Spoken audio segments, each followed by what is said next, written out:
ஒரு 1000 ரூபா இருந்துச்சுன்னா அவனை சுற்றி 4 பேர் கண்டிப்பாக இருப்பான். அவன்கிட்ட 4 பைசா இல்லை அப்படின்னா இவனை விட்டு ஓடணும்னு பார்ப்பானுங்க. இதுதான் இயற்கை விதி.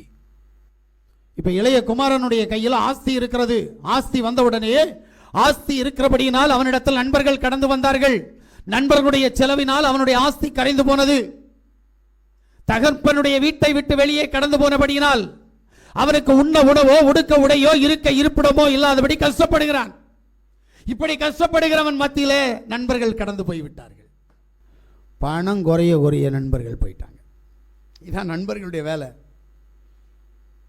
நான் ஒரு காலத்தில் நல்லா உழைச்சிட்டு இருந்தேன். 2 பாக்கெட்டில் 10,000 ரூபா கெட்ட போட்டுட்டு நேரே என்ன செய்வேன், சென்னையிலேருந்து இங்கே வருவேன் அல்லது வைசாக்கிலேருந்து இங்கே வருவேன். வந்தால் என்கிட்ட முஸ்லீம் நண்பர்கள் நிறைய பேர் இருப்பாங்க, வருவாங்க. அது மாதிரி என்னுடைய இன்னும் மற்ற நண்பர்கள் இருப்பாங்க, எல்லோரும் வருவாங்க. நல்லா தண்ணி அடிப்போம். தண்ணி அடித்து நல்லா செலவு பண்ணுவேன். செலவு முடிஞ்சு கையில் காசு எப்போ தேயுதோ அப்போ உடனே புறப்பட்டு போயிடுவேன். எனக்கு அப்படி ஒரு பழக்கம். எனக்காக என்ன வேலை வேணாலும் செய்யக்கூடிய ஒரு முஸ்லீம் பையன், என்ன சொன்னாலும் கேட்பான். இடையில் அந்த பையனை ஒரு நாள் பார்த்தேன். நீங்கள் பாஸ்டர் இப்போ தெரியுமா எனக்கு, நான் ஒரு கோடீஸ்வரனாக்கும் அப்படின்னா. டேய் கோடியா, கோடீஸ்வரனா மக்களே, பரவாயில்ல வா மக்களே வீட்டுக்கு போகலாம் அப்படின்ட்டு. என் வீடை வந்து பாரு, வீடு மட்டுமே 1 கோடி ரூபாய்க்கு வச்சிருக்கிறேன் அப்படின்னா. சரி மக்களே நான் இன்னொரு நாள் வரேன் என்ன அப்படின்ட்டு. பணத்தை வச்சு ஒருத்தனையும் எடை போட்டுறாத. பணம் எல்லாம் வாழ்க்கை இல்லை. நான் உண்மை சொல்கிறேன். நான் பணத்தை பற்றி ஒருத்தன் என்கிட்ட பேசினா அவனை நான் கிட்ட நெருங்க விட மாட்டேன். அவன் எனக்கு எப்படிப்பட்டவனாக இருக்கட்டும். ஏன்னா பணத்தினால என்ன பேரம் பேச முடியாது. நல்லா புரிஞ்சுக்கிடுங்க. இதுதான் உங்கள் வாழ்க்கையாக இருக்கணும். பணத்தை பார்த்த உடனே நீங்கள் என்ன செய்யாதீங்க, ரூட்டை மாற்றாதீங்க. நீ எப்படி வாழ்றியோ அந்த வாழ்க்கையில் வாழு. பணம் ஒன்றை திசை திருப்பக்கூடாது. இந்த இளைய குமாரனை பணம் திசை திருப்பினது. அவன் திசை திருப்பப்பட்டபடினால் அவனுடைய இறுதி நாள் பன்றிக்கு கொடுக்கிற தவிட்ட தின்னணும்னு நினைச்ச நேரத்தில் கூட அந்த தவிடு கூட கிடைக்கல. எங்க பணத்துக்காக வாழ்க்கையை மாத்தாத. வாழ்க்கைக்கு பணம் தேவை. கான்செப்டை புரியணும். வாழ்க்கைக்கு பணம் தேவை. அதுக்காக நீ கோடீஸ்வரன் ஆகணும், லட்சாதிபதி ஆகணும், பணக்காரன் ஆகணும். அன்றன்றுள்ள தேவைகள் உனக்கு அன்றன்று சந்திக்கப்படணும். அப்படி சந்திக்கப்பட்டால் ஒன்ன போல ஒரு கோடீஸ்வரன் இந்த உலகத்தில் இல்லை. நமக்கு தெரியாது. அதை நான் அடிக்கடி சொல்லுவேன். பணக்காரன் யார் தெரியுமா? உனக்கு எம்பெருமான் கொடுத்திருக்கிற பணத்தை பாதுகாத்தா போதும். அவர் உனக்கு எதுக்கு கொடுத்துருக்கிறாரு? சீட்டாடுறதுக்கா, இல்லை செல் ஆடுறதுக்கா, இல்லை எதுக்கு? களியாட்டுகளுக்கா? இல்லை, உனக்கு கொடுத்திருக்கிறது உன் குடும்பத்தை நீ பராமரிக்கிறதுக்கு, உன்னுடைய தேவைகளை நீ சந்திப்பதற்கு உனக்கு அன்றென்று கொடுப்பார்.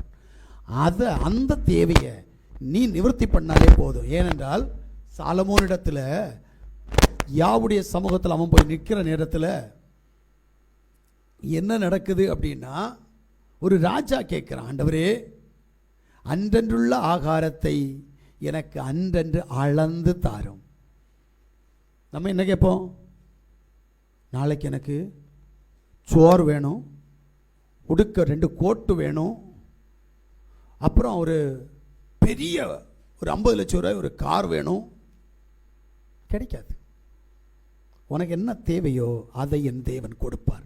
அதில் நீ உண்மையாக இருக்கணும். ஆனால் இங்கே இளையகுமாரன் அப்படி இல்லை. இங்கே என்ன நடக்குதுன்னு நல்லா புரிஞ்சுக்கணும். நீங்கள் ஆஸ்திக்கு சொந்தக்காரன், தகப்பனுக்கு பிரியமான மகன், ஆனால் தன்னுடைய தகப்பனை விட்டு தூரம் போகிறான். இப்ப 15வது அதிகாரம் 12வது வசனத்தை வாசிங்க. அவர்கள் இளையவன் தகப்பனை நோக்கி, தகப்பனே, ஆஸ்தியில் எனக்கு வரும் பங்கை எனக்கு தர வேண்டும் என்றான். அந்தபடி அவன் அவர்களுக்கு தன் ஆஸ்தியை பங்கிட்டு கொடுத்தான். இப்ப ஆஸ்தியை பங்கிட்டு கொடுத்தாச்சு. என்ன காரணத்தினால் இவன் ஆஸ்தியை வாங்குறான் என்று சொல்லி தெரியணும். அல்ல சுயநலம். இவன்கிட்ட ஜாஸ்தி. எனக்கு வேணும், எங்க அப்பா சொத்துனால நான் பெரிய பணக்காரனாக போறேன். இன்னைக்கு நம்மகிட்ட நிறைய பேர்கிட்ட ஒருவேளை சொத்து கேட்காம இருக்கலாம், ஆனால் சுயநலம் நம்மகிட்ட நிறைய இருக்குது. நான் என்கின்ற எண்ணம், எனக்கு என்கின்ற எண்ணம் நம்மிடத்தில் நிறைய இருக்கும். இவன் ஒரு நாளும் தேவனுடைய ராஜ்யத்திற்குள் பிரவேசிக்க மாட்டான்.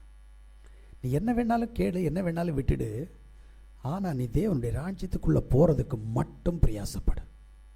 ஏன்னா தேவன் ஒரு காரியத்தை உனக்கு சொல்லி வச்சிருக்கிறார். பலவந்தம் பண்ணினால் ஒழிய தேவனுடைய ராஜ்யத்திற்குள் பிரவேசிக்க முடியாது. சும்மா போயிடலாம்னு நினச்சா முடியாது.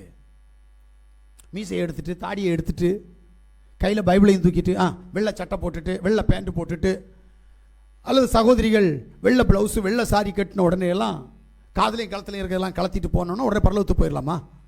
அதெல்லாம் சும்மாங்க. இதெல்லாம் வந்தா தேவன் அப்படி சொல்லலை. அப்படின்னா முதல்ல யார் போவா தெரியுமா?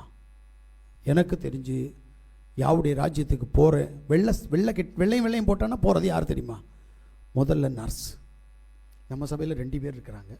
ஆனால் ஒன்று வெள்ளை போடாது, அதனால இது போவாது. அங்கே இருக்கிறவங்க பாதி வெள்ளை போடுவாங்க, அப்படி தானே? வெள்ளை இல்லையா? அங்கேயும் போச்சு. அப்போ அதுவும் போவாது. அப்போ இனி தேடி கண்டுபிடிக்கணும். முக்கியமாக ஆசாரிப்பள்ளம் ஆஸ்பத்திரியில் இருக்கிற கொஞ்சம் என்ன இருக்கு, அது அங்கே வெள்ளை போட்டுப்போம். அப்போ அதுகளுக்கெல்லாம் பரலோகம் கிடைக்கும். இந்த சிபிஎங்கார முறையில் தான் சொல்லுவானுங்க, வெள்ளையும் போட்டுருக்கிறோம்.